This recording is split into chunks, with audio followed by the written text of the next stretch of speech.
সময় রাত 11টা বাজছে। আকাশ থেকে ঝমঝম করে তুষার বৃষ্টি হচ্ছে। চারিদিকে তুষারে ঢেকে গেছে। তেয়ং এর পরনে থাকা কোটের ওপরেও এক পারদ তুষার জমে গেছে। এই হাড় কাঁপানো ঠান্ডায় কাঁপতে কাঁপতে অফিস থেকে বাড়ি ফিরছে সে। তেয়ং পেশায় একজন সাংবাদিক, যদিও এই চাকরি সে পছন্দ করে না।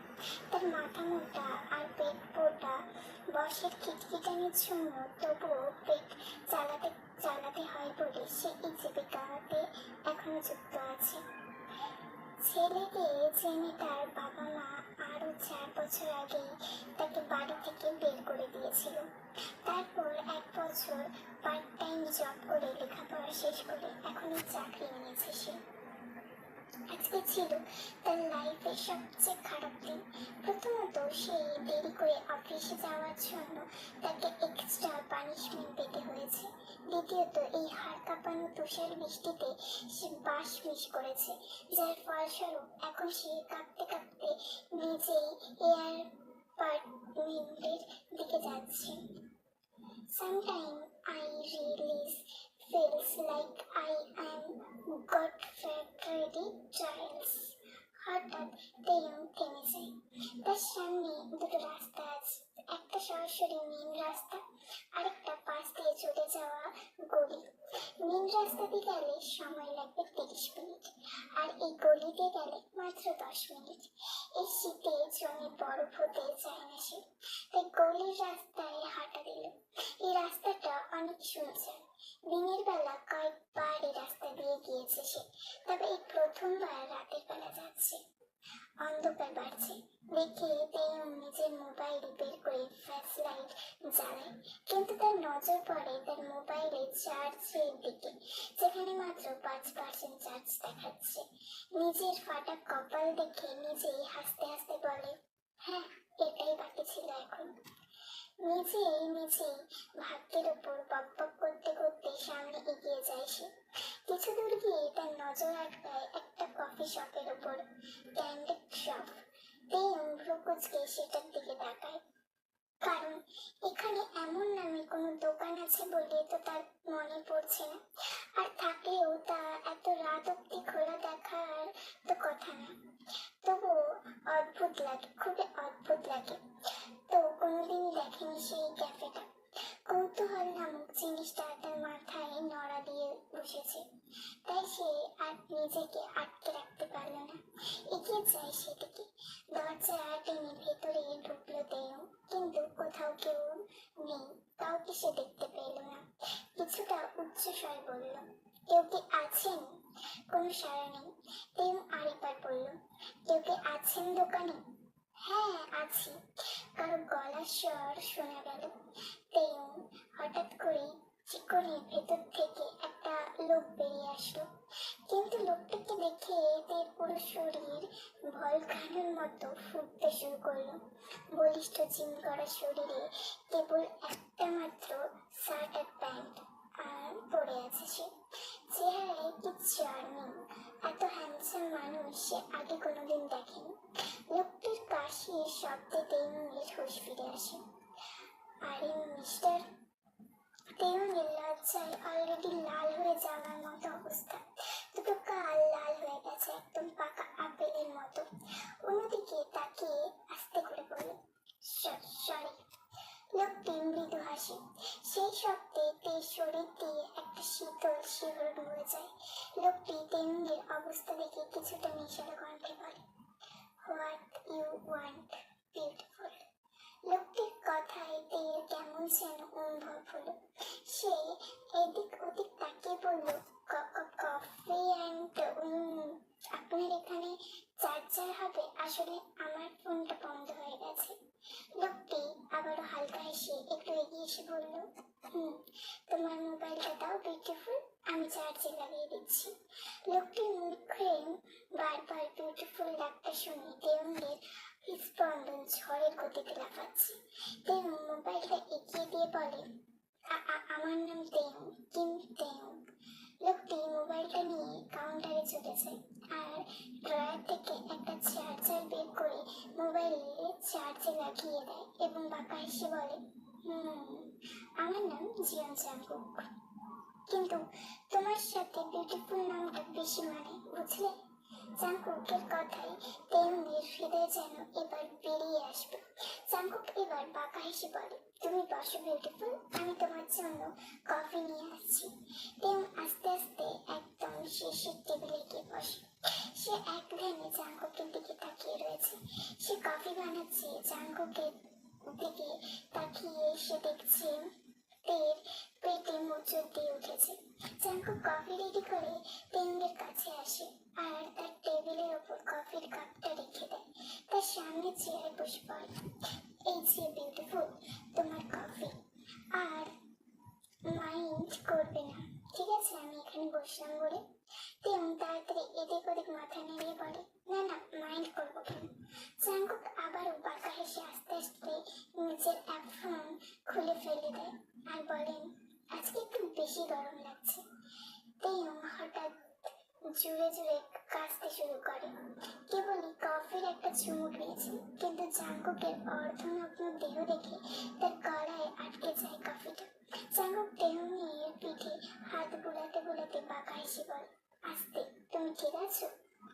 তেম শান্ত হয়ে হ্যাঁ সূচক মাথা নাড়ে, কিন্তু তেও জাঙ্কুকের উপর থেকে চোখ সরাতেই পারছে না। জাঙ্কুক আস্তে আস্তে বলে, বিউটিফুল, এভাবে তাকালে তো আমি অন্য কিছু ভাববো। তেমনির শ্বাস যেন আটকে যায়।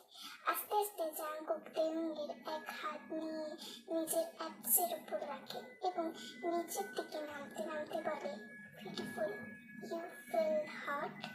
তেমনির হাতটা নিজের নটসল লিপস কোকের ওপর রেখে নিশালো কণ্ঠে তেমনির কানের কাছে এসে ফিসফিস স্বরে জাঙ্কুক বলে, তেমনির শরীরে সমস্ত লোম দাঁড়িয়ে যায়। নিজের পেটের টাইটনের ফেল করতে থাকে সে। কোনো কিছু না ভেবে জাঙ্কুকের লিপটুকু জোরে চেপে ধরে ফলে জাঙ্কুক একটা ভারী শ্বাস ফেলে। আর এক মুহূর্ত সময় নষ্ট না করে তেউনকে একটানে টেবিলের উপর বসিয়ে দেয় এবং ওর দুই পা ফাঁক করে মাঝে দাঁড়িয়ে তেউনের জুসির লিপসগুলো দখল করে নেয় এবং রাফলি কিস করতে থাকে। তেউনের লিপসগুলো মুখে নিয়ে চুষতে থাকে এবং এক হাতে তেউনের কোট খুলে শার্টের ভেতরে হাত ঢুকিয়ে দেয় আর তেউনের শরীরের প্রতিটা ভাঁজ অনুভব করতে থাকে। জাঙ্কুক তেউনের চেরিতে জোরে পিঞ্চ করে, ফলে তেউনের কিসের মধ্যেও আর্তনাদ করে ওঠে। সেই সুযোগ জাঙ্কুক নিজের টান তেউনের মুখের ভেতরে ঢুকিয়ে দেয় এবং প্রত্যেকটা কণা টেস্ট করতে থাকে। এমন বেশি কি সে তাদের দুজনেরই সালাইভা মিলিয়ে তেউনের ঠোঁটের কোণে এসে গড়িয়ে পড়তে থাকে। তেউন যখন বুঝতে পারে তার শ্বাস নিতে কষ্ট হচ্ছে, তখন সে জাঙ্কুকের বুকে চাপড় মারে। জাঙ্কুক বুঝতে পেরে তেউনকে ছেড়ে দেয়। তাদের দুজনের ঠোঁটের মধ্যে সালাইভার এক সরু লাইন জুড়ে আছে, কিন্তু একটু পর জাঙ্কুক আবারও তার ঠোঁট মিলিয়ে দেয়। তেউন কিসের মধ্যে নিজের এক হাত এগিয়ে এনে জাঙ্কুকের শর্ট এবং আন্ডারগার্মেন্ট দুইটাই খুলে ফেলে এবং জাঙ্কুকের খুকি রেখে দাঁড়িয়ে পড়েছে। তেউন ওই টিকমিসকে হাত দিয়ে নিজেকে ঘষতে ঘষতে কিস ব্রেক করে আর হাঁপাতে হাঁপাতে বলে, প্লিজ। জাঙ্কুক বাঁকা হেসে কিছুটা ধাক্কা দেয় এবং আবার ঘষতে থাকে আর বলে, প্লিজ হোয়াট বেবি, প্লিজ ফাক মি ড্যাডি। জাঙ্কুক বাঁকা হেসে তেউনের ঘাড়ে কিস করতে থাকে। প্রত্যেকটা কোণে পার্পল হিকি তৈরি করতে থাকে। তেম জাঙ্কুকের চুল খামচে ধরে আর জোরে জোরে মন করতে থাকে। জাঙ্কুক তেউনের গলা থেকে আরো নিচে নামতে থাকে। এক হাত দিয়ে তেউনের শার্ট টেনে ছিঁড়ে ফেলে এবং ওর চেরিতে মুখ লাগিয়ে রাফলি সাপ করতে থাকে আর একটা হাত দিয়ে আদর করতে থাকে। তেউনের দুই চেরিতে অত্যাচার চালানো শেষ হলে এবার জাঙ্কুক তার প্যান্ট খুলতে থাকে এবং কিছুক্ষণের মধ্যেই তেউনের প্যান্ট এবং আন্ডারওয়্যার মেঝেতে ফেলে দেয়। তেউনের মুখের সামনে দুইটা আঙুল বলে বলে তেমনের পার্থ মেয়ের মতো জাঙ্কুকের আঙুল দুটো মুখ দিয়ে সরাসরি জাঙ্কুকের দিকে তাকে ইশারা করতে দেয়। জাঙ্কুক বাঁকা হেসে আঙুল দুটো তেমনের হলে ঘুষতে থাকে এবং এক ধাক্কায় ভেতরে ঢুকিয়ে দেয় কোনো কষ্ট ছাড়াই। জাঙ্কুক একটু হেসে বলে, so you play with your little whole.